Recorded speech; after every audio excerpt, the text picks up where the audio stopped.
حتى رجير الترور سرنقا يشتي AKP'ye, MHP'ye, Erdoğan'a.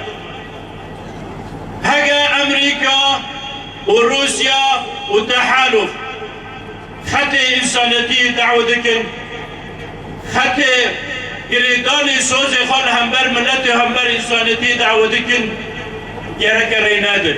الإرهابية في اسطنبول الأسبوع الفات تقف خلفها قوات سوريا الديمقراطية.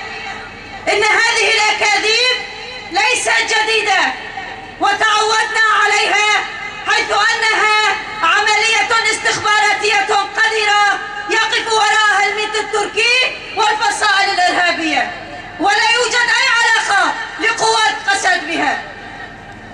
وإن هذا الهجوم يتم الاستعداد له منذ فترة طويلة، والهدف واحد هو كسر إرادة شعوبنا وكسر إرادتنا وشعوب وشمال شرق سوريا.